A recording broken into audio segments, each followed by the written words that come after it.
Oh my gosh. Welcome back to Behind the Bastards, a podcast where, unbeknownst up to this moment to everyone who has been listening for years, Matt Lieb and I live in a house that is essentially an exact replica of Bert and Ernie's home in Sesame Street.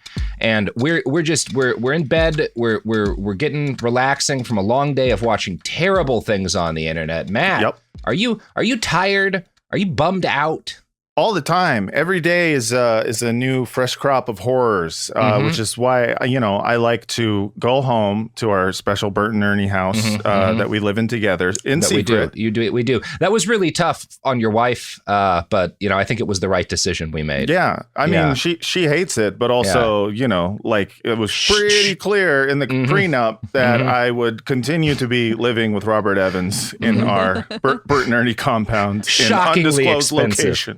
Unbelievably, the rent on Sesame Street is a nightmare. It's insane. There's just a lot of gentrification now, We are the gentrification, yeah. Well, sure, but I mean, when we first decided to move in there, it was a nice, neighborhood. It had a lot of culture, That's right. And now there's just a lot of Oscar the Grouches. Let's just say that. They're in that trash can, and I'm like, wow, maybe try doing less fentanyl,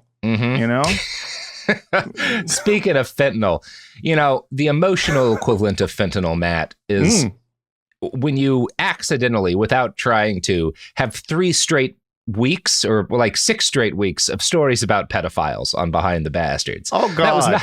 I didn't mean to, right? When I started with the Margaret episodes that we were talking about those German pedophiles, I didn't realize that the next several weeks would just happen to, when I started researching the Thomas Jefferson episodes, I should have realized oh no, I'm just doing another pedophile. I got locked into a bad pedophile loop is what I'm saying, Matt. Sure, it happens to the best of us, It happens to the best of us. You're trying to do your regular podcast schedule and it's just pedophile after Oops, all pedophiles. Oops, all pedophiles. But you finally went outside. You got some fresh air.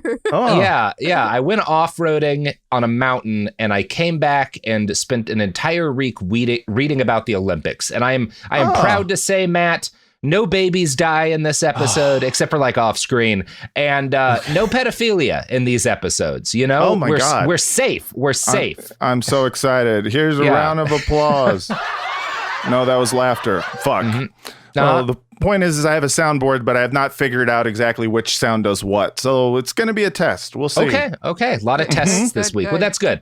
I just want to promise everyone before the cold open closes, we got a fun one this week. So when we come back, we're going to start talking about Avery Brundage, who was the American who kind of ran the Olympics in the United States. And eventually he's going to be on the IOC and he's going to run the Olympics for everybody. And he is just a Nazi. Just a real good old-fashioned American Nazi. I know. So, now I understand why I got the call. Yeah, we're going to have fun with this one. Anyway, that's the cold open.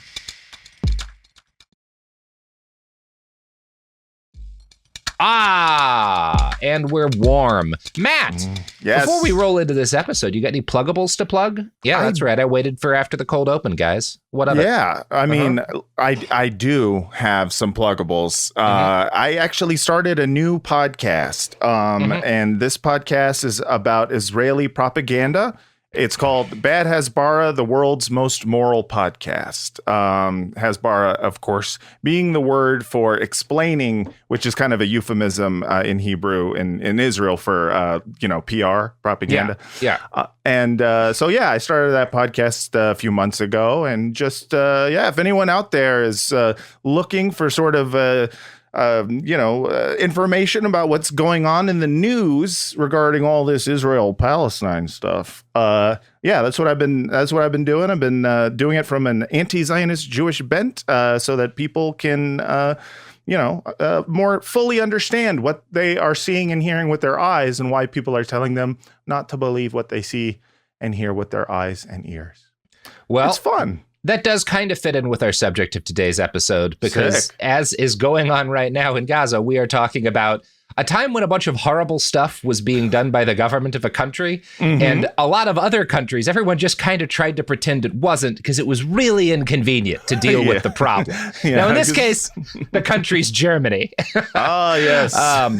Yeah, so we're going to get to that. But first, we kind of need to start this episode. We really have to peel back a couple of thousand years here because it's worth talking about what the Olympics was and is. We have to start from thousands of years ago? Yeah, we do.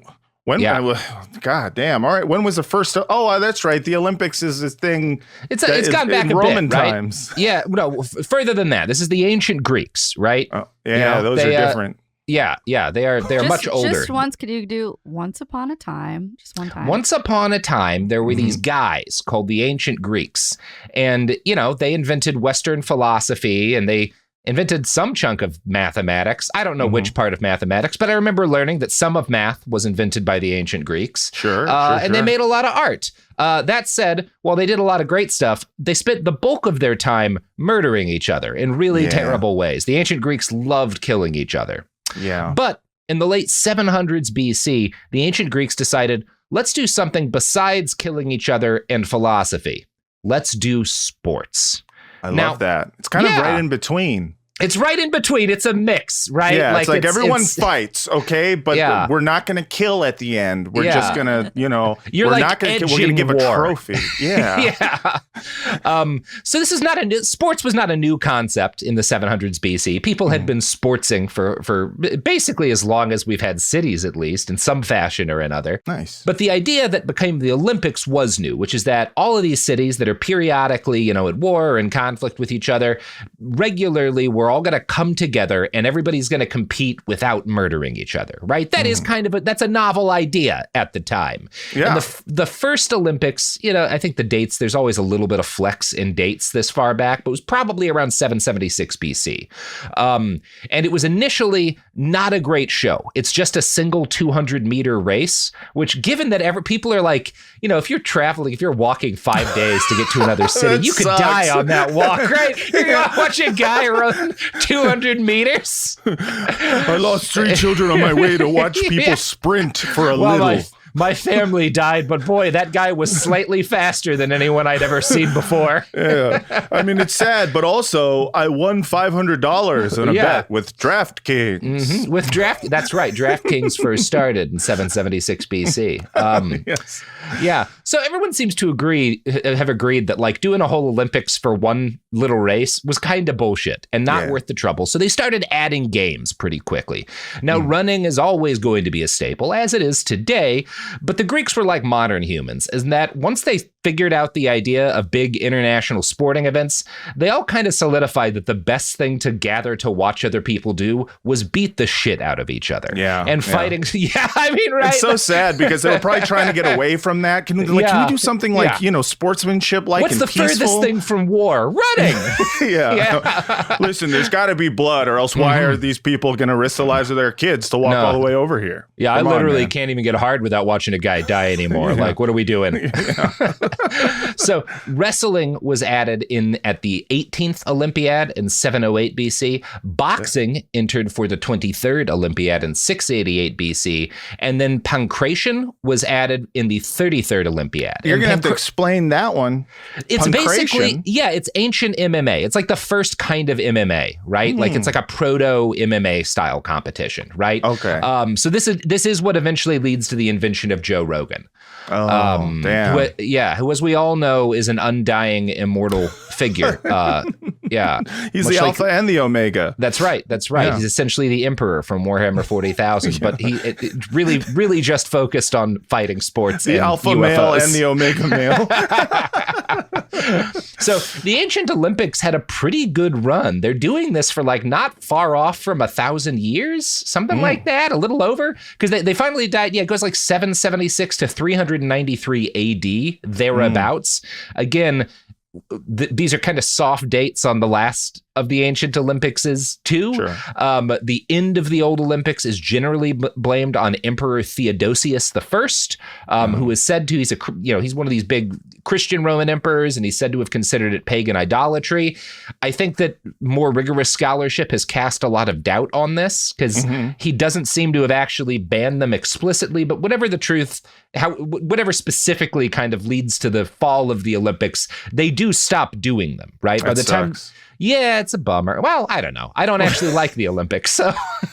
Yeah, I mean, listen, I don't know whether or not the Olympics is good. It sucks that there was like the first nerd emperor who's like, oh, no sports ball, please. Maybe it may have just been that he was banning other pagan shit, but like that stuff was less popular than the Olympics, and so people kind of lied about it. I don't know. I'm not an Emperor Theodosius I expert. I just know people have cast doubt on the fact that the idea that he killed the Olympics. Sure. We'll never know, probably. At any rate, by the time the Western Roman Empire falls, we're not doing Olympicses anymore. They are a fading memory, and they would stay that way until a French man with a ridiculous mustache was born in 1863. I'm going to ask Sophie to get us a picture of that man's mustache up on the old screen here. Yeah. But his name was Pierre de Coubertin, and he became French, by which I mean he was born at a terrible time to be French, because when he's 7 or so, he's born in like 1863, so he is 7 or 8 when the Emperor Napoleon III decides, you know who I want to start a fight with? Prussia. Yeah, best Napoleon. Yeah, best He's Napoleon. my favorite guy. He just went in there and was like, I'm gonna be like my great uncle. What was he? It was like a nephew or something. Yeah, he was like a great uncle. We've done the episodes on him. I forget the actual. It's kind of a tortured. Yeah. But he's like, I'm gonna do it, but more shitty and lose faster. I'm gonna be really bad at it. Instead of beating the Prussians at a war, I'm going to lose so badly that they create Germany. But look at this guy's mustache. My God, wow. One thing you can't critique the man on is his facial hair. He looks great. Yeah, he looks like he's just railed a tribble. It's incredible stuff. I love it. Oh my God, this guy. Every pic I click, it just gets better. This man couldn't. It's what I know. He actually did live outside, like past the 1800s, but he shouldn't have. That is an 1890s face. He's perfect for the 1890s. Pierre's family were aristocrats, and he was their 4th child. His dad, and again, they're aristocrats, so his dad doesn't have to do anything for a living. So he's like a painter, and he's a royalist. He believes in bringing, I think it might have been the Bourbons back as kings. His childhood suffered from the fact that the whole royalist cause in France kind of takes a shit after 1871, which seems to have made his dad miserable, and his dad seems to have kind of taken it out on the family. Unlike a lot of European aristocrats, de Coubertin is going to grow up profoundly anti-war. He is actually never... kind of not unique in this period, but it's kind of refreshingly rare. He's never one of these guys who's like, the gallantry of combat. Because his earliest memories are like, we got our asses kicked. We should never have a war again. It's like, we're not good at it anymore. Yeah. We had one good Napoleon, and the other guy sucked. Everything's gone to shit since him. We had Bourbons. We had the Duke d'Orléans guy became the thing. Like, we can't do any of this shit. Yeah, let's stop. So he's a great student. He goes to Jesuit school, which is like if you're like at all Catholic-y, that's where you want to go back in this period.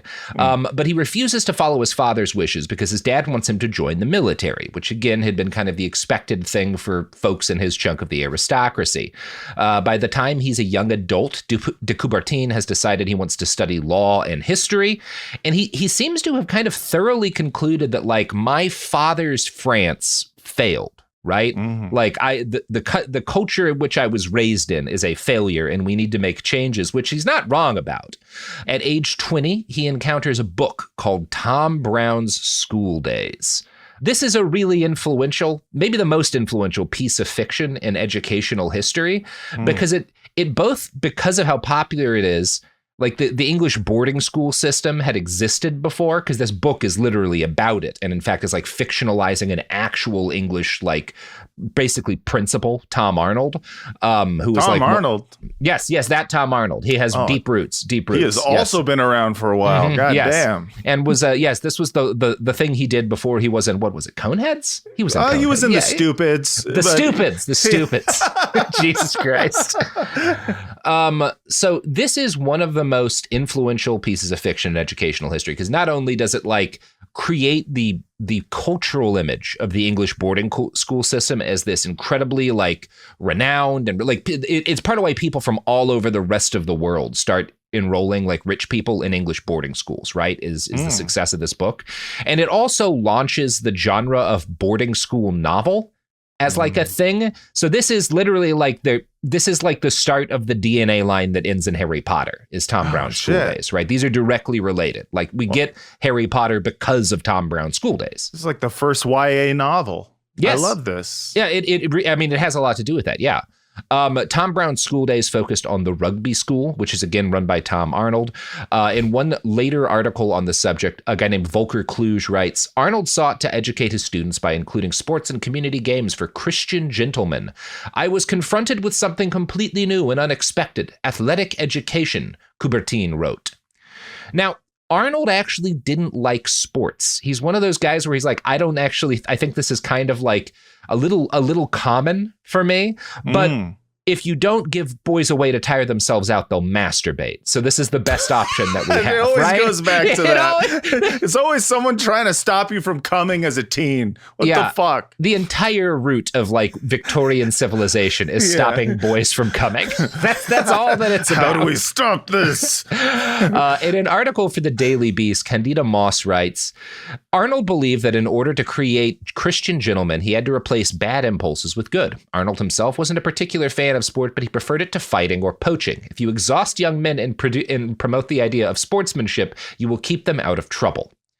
So Coubertin, he takes on this and he's going to take it further, right? But this idea that like sporting kills bad impulses in young men, right? And he's not as obsessed with coming as he is with violence, right? But he's going to become increasingly convinced that like somewhere in sporting lies the solution to like all of these wars that keep happening. Yeah, I kind of feel that. There's something to that there where you're just like, what if like instead of, everyone just like killing a bunch of people every few years, like what if we all just fucking had a Magic the Gathering tournament and figured it out from there? I get it. Yeah, I've seen some like not quite sports riots, but I've seen some like really rowdy fights over sports in Germany between like German and French fans. And my thought at the time was like, well, this is a real move up from World War I. Like, right. This is so much better than the last time you guys got angry at each other. No one's getting gassed, everyone is just kind of like losing a couple teeth. What deal. An innovation. Yeah. Coubertin spent the 1880s traveling around the world through the US and UK and Switzerland and meeting all sorts of advocates for youth sports and sporting associations. Particularly influential was a meeting with the Peace League. And this is an activist group who taught that boxing was a great way to like prevent war, right? Like I guess partly, I get that like giving people a healthy outlet for physical aggression could be useful in that, but also there's a lot of head injuries that come with boxing, and we know that head injuries can contribute directly to war. Yeah, listen, it's there's pros and cons to this idea, but I get it. It could have.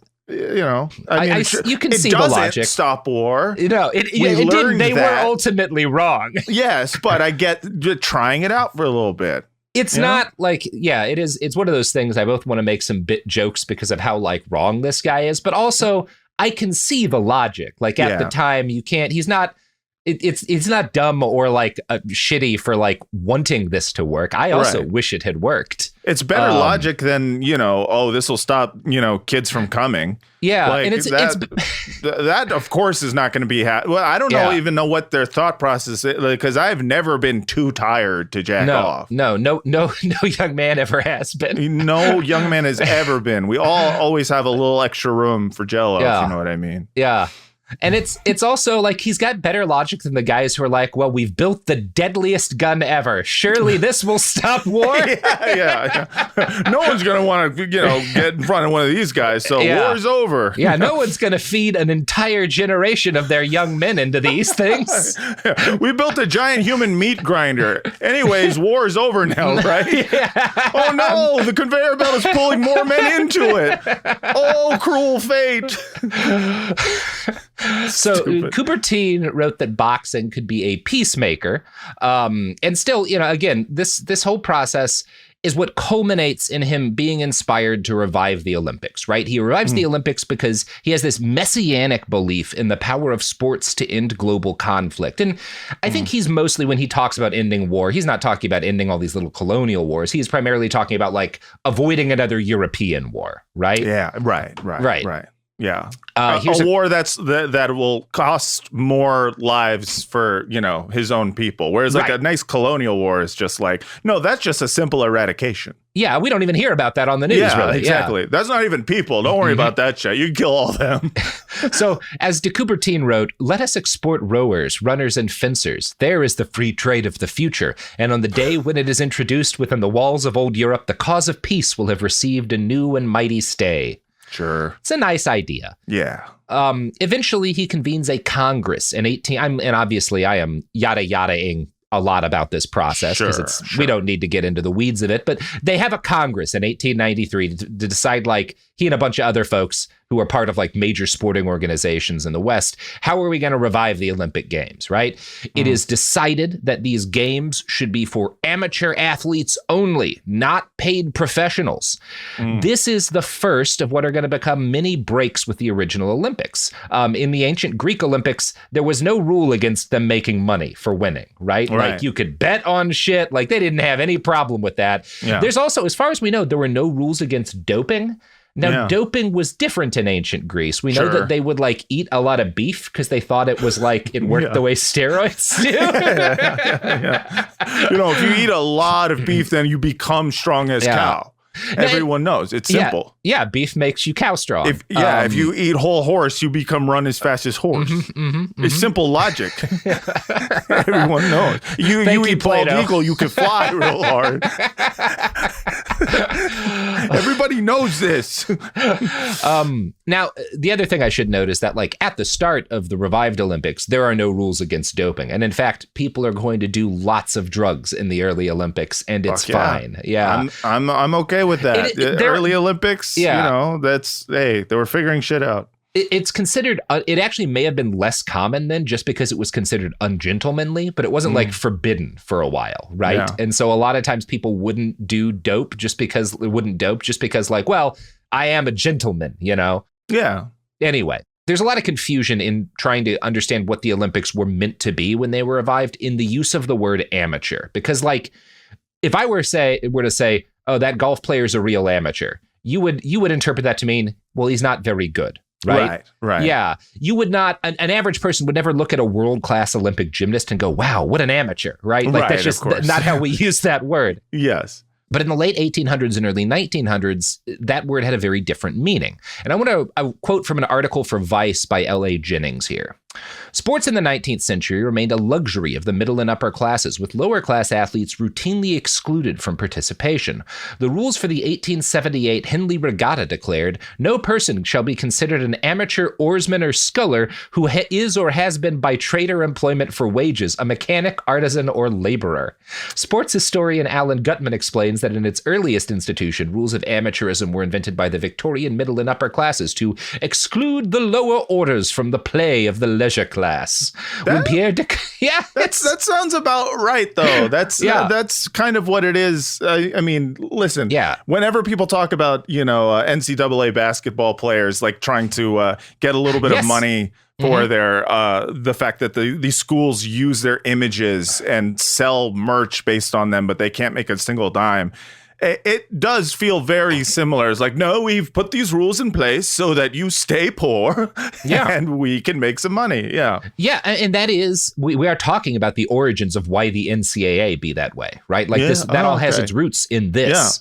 Yeah. And in fact, the bastard for the Avery Brundage is the guy who is like has a major role in why the NCAA adopts those like student athlete regulations. Yeah. But it's important to know that like kind of where we are now with like these student athletes, and it's like, well, you know, we can make millions of dollars off of you and you can mortgage your body and your future health, but you can't make any money off of it because then you wouldn't be an amateur. That has its origins, and like the origins of that are these rich people being like, well, poor people like sports too, and they're often better at them than us. So let's just say if you make money doing anything, you can't compete with us. If you have to work for a living, you can't you can't play our games. These are just for amateurs. That is exactly why it was invented. They absolutely were just like, man, these guys are way too good at rowing. Yeah, exactly. and to be fair, Coubertin and the Olympics are actually a step forward from this very regressive. It's still regressive by modern standards, but from these, the you know, that 1878 rule, like, yeah, nobody can take part in this if you have to work for a living, right? Right. Quote, when Pierre de Coubertin called for the revival of the Olympic Games in 1892, the primary discussion amongst the elite group of educators and public figures who formed the first version of the Olympic Committee was to determine who would be allowed to compete in the Games. In other words, who counts as an amateur? Because this word is still very important to them, but they are going to kind of redefine it, right? Initially, it had meant like, well, only rich people can have the time to become world-class athletes because they don't have to like work for a living.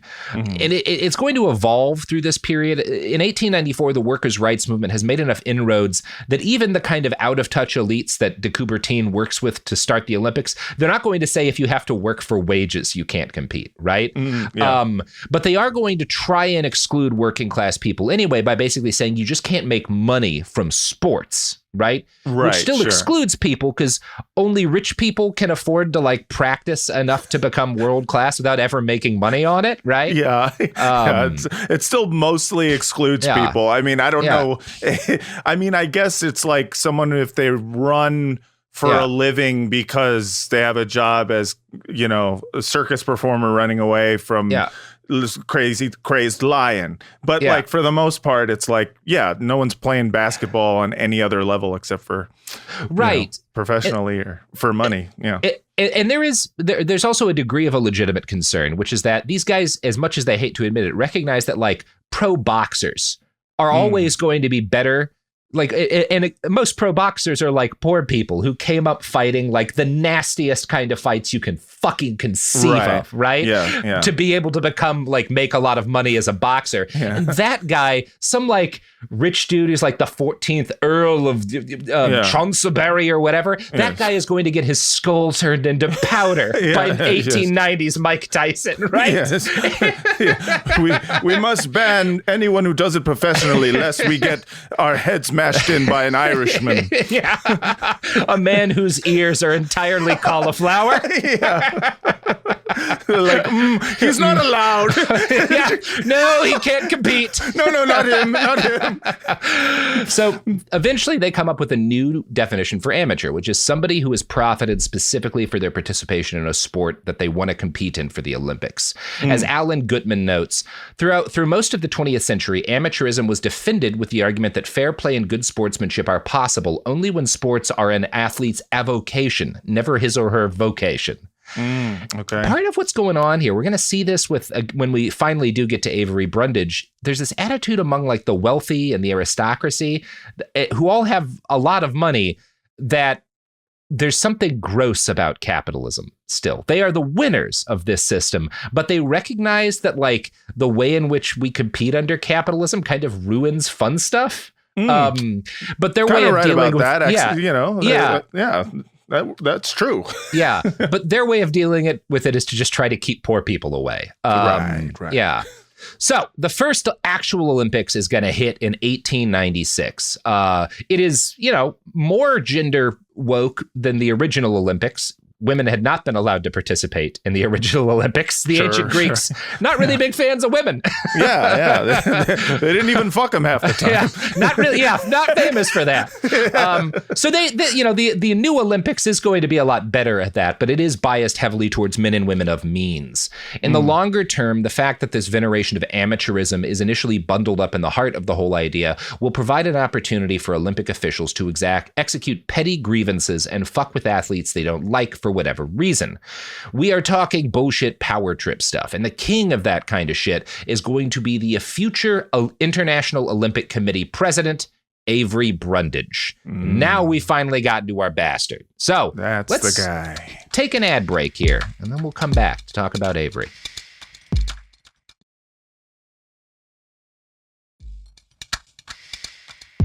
We're back. Do you like the Olympics, Matt? Like watching them and stuff? This is an Olympic year, I think. Yeah, so yeah. I don't like them nor watch them, but when it's on, it's something that like occasionally I'll just like turn on a TV and I'll be like, oh shit, losing, you know, or like, oh, that guy's doing a shot put, and I'll sit and watch for a second, and then I'll think to myself like, how the fuck did they fill up all those seats?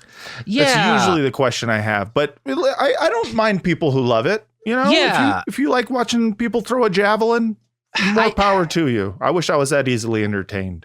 Yeah, I'm torn because, like you, I don't really like watching the Olympics, and I also recognize that they often destroy the cities that they're hosted in. 100%. Yeah. I kind of think we should have just picked one place to do them, and and destroyed that, and destroyed that. Yeah, really fuck up a single city in Greece. Yeah, exactly. Yeah, well, they're not using it. No, or do it in like downtown Dallas. just absolutely annihilate, like force all of these international dignitaries to get on the fucking high five for 17 and a half hours. They gotta go to Dallas every 2 years. I'm in fucking Dallas. Just absolutely take one of the worst traffic cities. I mean, they're trying to do it in LA. That won't be any better. It's gonna be a nightmare. What a fucking nightmare. I was, my mom prides herself in letting me know that I was conceived during the '84 Olympics. Yeah, but which event?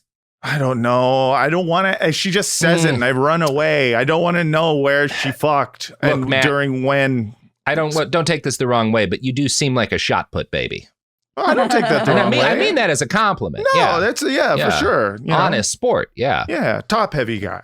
I see what you're saying. I didn't mean that. So balls of steel. That's Avery what you meant. Yes. There we go. Avery Brundage. Let's talk about Avery.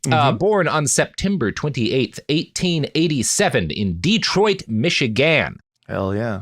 Avery would be 9 years old for the very first Olympics. He was one of the people the aristocrats behind the early Olympic Games actually wanted to keep out because he is definitely working class. He's going to be very rich, but he is born a working class kid. His dad is a stone cutter. Damn. Yeah, that's the OG working class job. Yeah, that's the original fucking working class job. Yeah. Stone cutter and pit digger. And in classic working class fashion, his father abandons the family when Avery is 5, which is a thing people could get away with a lot more easily back before the internet. Yeah, you could just walk. Just leave. Yeah, he goes out for a packet of smokes. Where's Dad? Gone forever. I don't fucking know. Who are you gonna ask? You're the man of the house now, Avery. Hope you know how to do taxes. Yeah. Avery has one younger brother, Charles, and they spend their early childhood bouncing around with relatives. We don't get a lot of context as to how this impacted him, but it doesn't interfere with his schooling. He is an excellent student. He wins an essay contest in 1901 at age 13 that secures him a trip to see President McKinley's second inauguration. He really got in on the McKinley train right before the end of it there. So that's good. Is that the one who? He gets got. Yeah, Anton Czolgosz. Aces him with a. Was like an anarchist kills him. Right? Sure was. That's the one that we got. We did it. There's a pretty good song from a musical about that, sung by Doogie Howser. So check that one out. Oh, okay. In general, aside from the dad abandoned them thing. His, not a bad early 1900s childhood. He survives, so that's doing good. You know, he makes it past all the cholera and the Spanish flu. So, he's not doing bad. He makes a living as a teenager, as like a boy delivering newspapers. It's kind of unclear to me how poor he really is. One source I've read claims he had to sell newspapers to help his mother buy bread, and that when he got into sports in high school, he had to build his own equipment to be able to play. I kind of have come to think some of this is myth making, right? He is definitely working class, but he has a big family that seems to have been very supportive of he he and his brother. And his uncle Ed is the Republican leader of Chicago's North Side during a time when that means you are taking every bribe conceivable. Like his uncle Ed is the Attorney General of Illinois eventually. Like that man is getting so bribed. Yeah, there's no way. Okay, this is really poking holes in the whole working class hero thing here. Yeah. So one thing everyone agrees upon is that Brundage was an exceptional athlete. He becomes a track star near the end of his public school life, and when he graduates and moves to the U of Illinois to study civil engineering, he plays basketball and continues to do track. He is sort of a stereotypical jock. He's a popular kid. He's the leader of his fraternity. He's one of those guys who would have posted quotes from Friday Night Lights on their Facebook wall every hour and a half if he had lived to see the modern era. Hell yeah. So a cool guy is what you're saying. So a cool guy. A cool guy. My favorite guy from high school. Why is that the show that pops up in your brain? Because I grew up in Texas, Sophie. Yeah. No, it is a vibe. That's great. My high school sports stadium was more expensive than most state sports stadiums, and my high school did not have a good football team.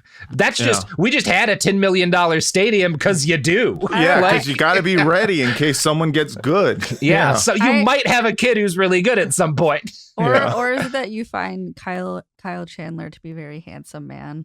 I don't even know who that is. Both things can be true, Sophie. He's the star. Sophie, I didn't watch. My parents watched that show. I avoided it like the plague. I just know what it means to people. Speaking of what sports means to Avery, since they don't have Facebook, he has to settle with writing articles for his school paper. If he had Facebook, he would have found his dad. He would have found his dad? Yeah. But no. But no. So he's got to write shit like this, which I found in a 1972 Sports Illustrated article that's talking about his life. One of his contributions was entitled, "The Football Field is a Sifter of Men. No better place than a football field could be chosen to test out a man. Here a fellow is stripped of most of the finer little things contributed by ages of civilization, and his virgin nature is exposed to the hot fire of battle. It is man against man, and there is no more thorough a mode of exposing one's true self." Oh, yo, you've definitely exposed your virgin nature. I'll tell you that buddy. much. Yeah, man. Football, the crucible of manhood. Touch one boob, bro. Look, you want a fucking game that's a crucible of manhood? There's Burskashi, the Afghan version of polo, which is played on horseback with the corpse of a goat as the ball. Yeah, that's right. That's a crucible of manhood there. Yeah. Play some Burskashi, right? Yeah. Don't give me this football shit. You guys didn't even know how to tackle back then. So Avery look, they hadn't invented steroids. It couldn't have been very good football. No, They were wearing all leather. Exactly. No one was, the people were definitely getting hurt, but very little. But not in a way that was as impressive as the way our current professional monsters hurt each other. Yeah. You don't know shit about CTE. Yeah. So Avery is a smart kid who's obsessed with sports, and like Coubertin, he comes to see them as a potential remedy for every problem of modernity. Now, Coubertin is obsessed with peace because, his childhood had been defined by a war and avoiding conflict through sportsmanship. Avery, on the other hand, seems to, because he is a poor kid who makes a lot of money as an adult, he comes to see athletic competition as proof of the fact of the wisdom and goodness of capitalism, right? Because he's good at capitalism, right? And so sports has to mirror the thing that he has found meaning in. Sure. Avery gets a job as a construction superintendent for a major architectural firm, and he personally supervised the construction of 3% of the buildings built in Chicago during the years that he had this job. So he's very capable. He's got real money. He has all the bribes this guy is taking, my God. Jesus Christ. Throughout his early to mid-20s, he continued to compete as an amateur. In fact, working a day job completely outside of the field of athletic endeavor, Avery Brundage was the very model of what the Olympics now meant by the term amateur. Now, the early 1900s are a different time in athletic competition, and Avery was into some stuff that I was going to say was very weird sports shit until I realized this sport is still a sport today. We just don't talk about it because it's kind of lame. But I'm gonna read from a Sports Illustrated article about his chief sport. Okay. Although heel and toe walking, the discus and shot put were his specialties, he became a devotee to the tortures of the pentathlon, decathlon, and most excruciatingly of all, what he fondly calls the old American all-around. Now, I'm not shitting on the pentathlon and decathlon and stuff. Those are like really difficult, physically demanding things. Sure. It's just incredibly funny to me that heel to toe walking is a sport. I'm trying to picture heel to toe walking. Is it just, is that... gallivanting? What is it looks like did you ever like live in a place where like there would be like groups of usually like, and I don't say this to insult them, but usually like middle-aged women who would have like a walking group together. Oh, yeah, speed yeah. walk. My mom sped walk. It looks like that to me, but when people describe it, they're always like, this is a shockingly intense, race walking is actually one of the most intense and physically demanding sports you can do. And I'm sure they're right, but it also does, I don't believe them. Matt, did you just, at the same time? Matt, did you picture Chevy at Hills Park? Yes, I did. I was just like, this is the first thing I thought of. I was like, I've seen all these old ladies doing the speed walk, and I'm willing to believe it's good exercise, but like, sure. As an adult and president of the Olympic Committee, Avery Brundage told Sports Illustrated that an 880-yard heel and toe walk he did was, quote, the closest a man can come to experiencing the pangs of childbirth. Come on, bro. I don't know, man. Come on, bro. It's possible. I don't know, man. That might be a little much. I bet it's taxing, but the problem is that you can't think about it without being like, is there Olympic crab walking? Is that also a thing? That doesn't seem that bad. Like, why make it silly? My mom did speed walking, and the only thing she ever compared to childbirth was kidney stones, which seems to be pretty widely done. So I assume kidney stones are a comparable experience in some ways, but I've never had either. I've never had either. So I would rather do heel to toe walking than push a kidney stone through my dick hole. Heel to toe walk all day long. All day long. I don't give a fuck. Anyway, race walking is still an Olympic event, even though I made fun of it. So if you're a race walker out there, I'm sure we're going to get the race walking hive, get really angry at us on Reddit or something. Yeah, I'm not trying to shit talk your sport, but it's very silly that he compares this to childbirth.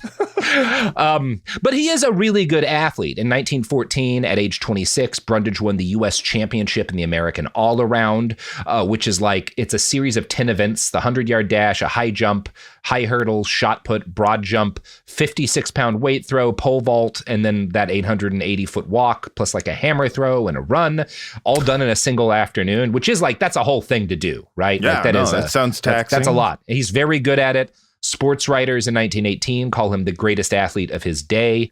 So that's all very impressive.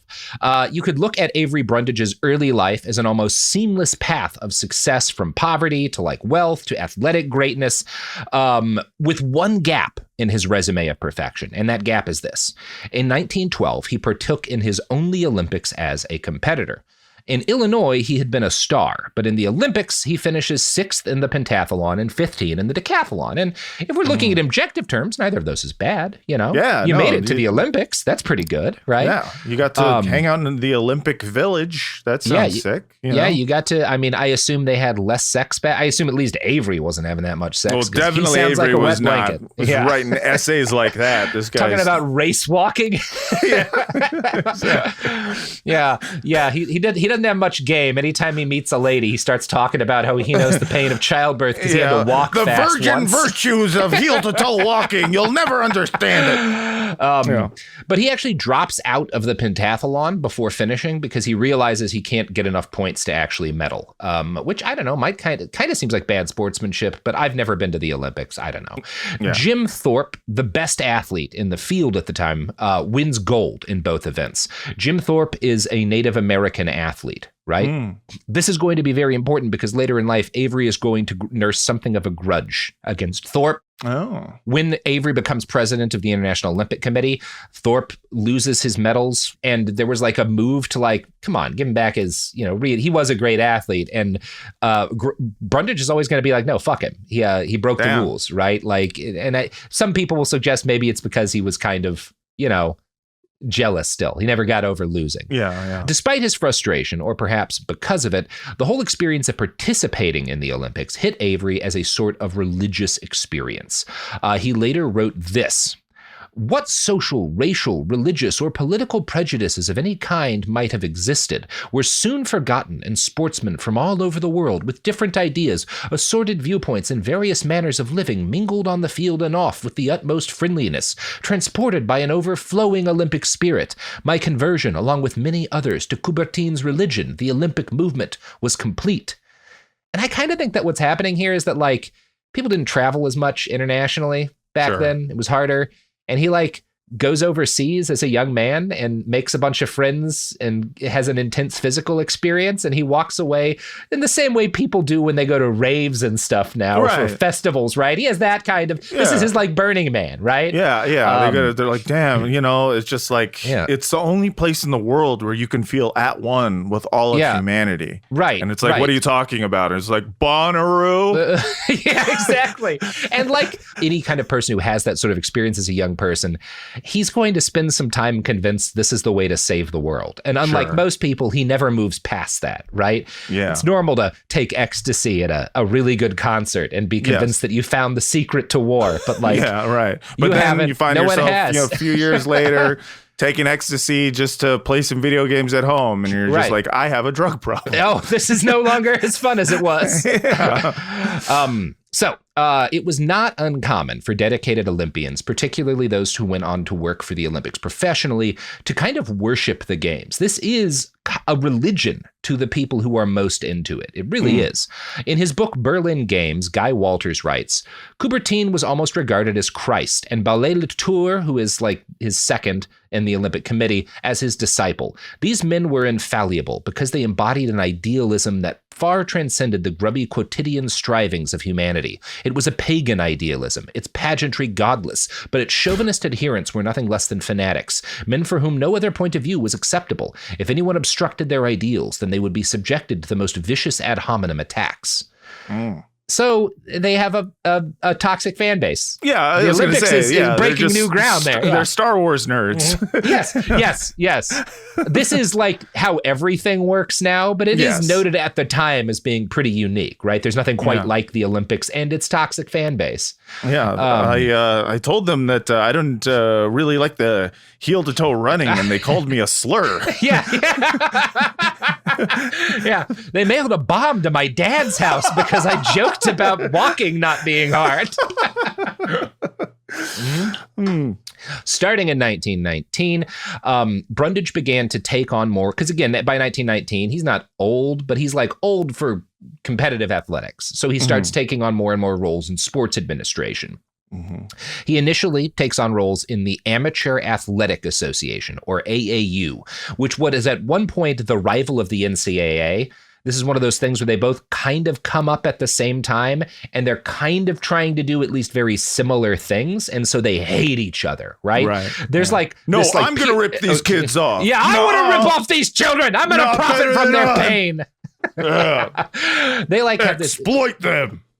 They're a pretty nasty fight for a while. They're like, there's a period where athletes will get blacklisted for playing in like NCAA events or AAU events by the other group, right? And Avery's actually going to negotiate a detente between the AAU and the NCAA. And part of how he does this is he offers the NCAA the power to certify college students as amateurs, right? Oh, shit. Yeah. He is the start of all this. Now, at the point he does it, college sports is not an industry in the way that it is today. I don't even think it's realistic to say he would have conceived of sports, period, isn't. Like, professional, like the best professional players of the day are making decent money, but not like, they're not getting hundreds of millions of dollars. They're not getting anything close to that, right? Right. In fact, he probably thinks it's antithetical to sportsmanship to make money off of it. Yes, he does. And it's important to note that while that is an excuse now for ripping these kids off, at his time, there's not the industry behind it to profit from. So I do think he comes by this belief honestly, even though I think this is a really dumb move. I don't think he's full of shit in the way that like modern NCAA officials right. are. Yeah. Right? No, they all know what they're doing, but he might have been just a little bit more idealistic about it. Right. And this is a bigger story than we have the time to lay out. But the gist of the problem that comes from this is that colleges are going to immediately realize that taking a hard line on amateur status allows them to let kids work for free and keep all the money for themselves. This has led to this leads very soon after Avery does what he does. This leads to some horrific situations. And I'm going to quote from an article by Ellie Simpson and Lauren Chang-Pradit about this. Ray Dennison was an Army veteran, father of 3, and a football player for the Fort Lewis A&M Aggies on a scholarship. In September 1955, he shattered the base of his skull on the knee of a ball carrier during a game. He died 30 hours after the incident. Dennison's wife, Billy, filed a lawsuit against Fort Lewis A&M for workers' compensation. The National Collegiate Athletic Association argued that Dennison was a student athlete because he was on scholarship, meaning he was not eligible to receive benefits. In its defense, the NCAA avoided such terms as club, since that was how professionals referred to their teams. The organization added an amateurism pledge to every scholarship signing. The NCAA won the case. Coined by then NCAA president Walter Byers for that case, the term student athlete is used as legal precedent to limit the benefits and compensation college athletes can receive while playing full-time. So, Damn. That happens not all that long. We're talking like 40 years, a little less than 40 years, but like that is the ultimate result of what Avery sets in motion. Yeah. So, in 1928, Avery is elected the head of the American Olympic Association, replacing Douglas MacArthur, the guy who's not long after this going to try to nuke Korea. Yeah, I love that. It's just, doesn't that kind of put to rest the whole idea of sports being a way to stop war when Douglas MacArthur is He's out. Avery's in 1928, and by this point, the new Olympics has gone through some growing pains of its own. After almost 20 years establishing itself, World War I threw a wrench in the planned 1936 Berlin Games. The games had been basically set before Hitler came to power, right? Sure. I mean, he's not in power in 28, but like Hitler comes to power in 33. The games had been set before then. And once the Nazis take over, this is going to become a serious issue, right? But the games, even before Hitler is in, the fact that there's going to be an Olympics in Berlin is a big deal for Germany, because after World War I, Germany is this pariah nation, right? And the 36 Olympics are seen by the Germans, not wrongfully, as being like, this is kind of us re-entering the community back, of nations. Yeah, exactly. Yeah. Everything's cool now. Everyone will be normal. This is the Weimar guys talking. Like, don't worry, by 36, everything will be so fucking chill. People will welcome us with open arms. Yeah. We've got some problems, but we'll have them figured out by 34, 35 at the latest. Yeah, it'll just be a few years from now, but people will still love Germany's end. Don't worry. So Brundage gets elected president of the American Olympic Committee in 1929, a role he will hold until 1953. But later that year, disaster struck. The economy crashed, and Brundage lost his first company and the bulk of his fortune. On the brink of bankruptcy, he responded to losing his money by bullshitting that he was still rich. He describes going about town with, quote, my chest out and not a nickel in my pocket. But no one knew except my accountant and secretary. So he's like, I'm going to still look rich even though I'm poor. Yeah. And I don't know. His monocle just gets bigger and bigger. It's like, oh, I just made more money. Yeah. I know he's described as having lost all his money, but the way he writes things, I kind of think he took a hit, but like he was not on the streets or anything, right? He was not, it just like hurt him, right? But he does start another company. He does recover and rebuild his fortune. I kind of think he just kind of exaggerates the degree to which he was down during the Depression, because it's more impressive if you come back from being completely broke as opposed to like, well, I went from rich to kind of struggling middle class and then I got rich again, you know? Yeah. There's no rapper who's just like started from the middle. Yeah. Like, started from honestly doing pretty okay. Yeah. Started from the top, still at the top. Everything's fine. Has always been fine.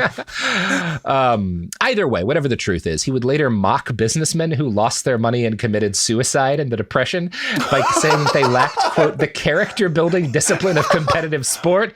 Wouldn't have shot himself if he'd done more heel and toe walking. Yeah, exactly. There's all these people jumping out of buildings. Have you tried jumping over a hurdle? Yeah, You over know? something slightly higher than you can jump over, and seeing how well you do. You know, Yeah, stop shooting yourself in the head. Start shooting a javelin shoot and a few put. yards. Yeah. Shoot and put. Oh man. By the early 30s, Avery is back on top, and we were going to talk about what he does next. But you know who's never not been on top? Oh. The sponsors of this motherfucking podcast. That's right. They started from the top, still at the top. That's right. Now That's we're right. gonna buy some socks, or I don't Right. know. I don't know what the product is. Could be Neither socks. do we. Could be the Washington State Highway Patrol. No way to know. Either one. Mm-hmm.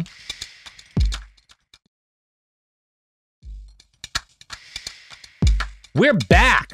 So, by the early 30s, he's rich again, I assume. That seems to be when he got rich again. It's a little unclear. I don't have access to the man's bank statements. Either way, he does get rich again. When he dies, he's worth like $20 million. Dope. He seems to have credited his love of the Olympics and sportsmanship with instilling in him the values that made his recovery possible.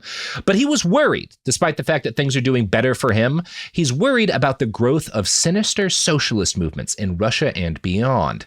At the same time, he finds himself intrigued by a new political strain in Germany. This Hitler chap has some interesting ideas. Fucking hey. Why does it always go back to Hitler, Robert? Now, Why? Part of why it goes back to Hitler is that Brundage is like an Olympics worshiper, and he comes to see the Olympics in somewhat eugenic terms. And in fact, he seems to have felt about athletes the way Hitler felt towards Germans. Great. And I'm going to quote from Guy Walters here.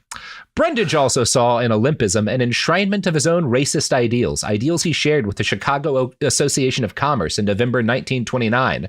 Perhaps we are about to witness the development of a new race, a race of men actuated by the principles of sportsmanship learned on the playing field, refusing to tolerate different conditions than the other enterprises of life, a race physically strong, mentally alert, and morally sound, a race not to be imposed upon because it is ready to fight for right and physically prepared to do so, a race quick to help an adversary beaten in fair combat, yet fearlessly resenting injustice or unfair advantage. Yes. Such a short trip from race walking to race science. Yeah, that's less than 880 yards for sure.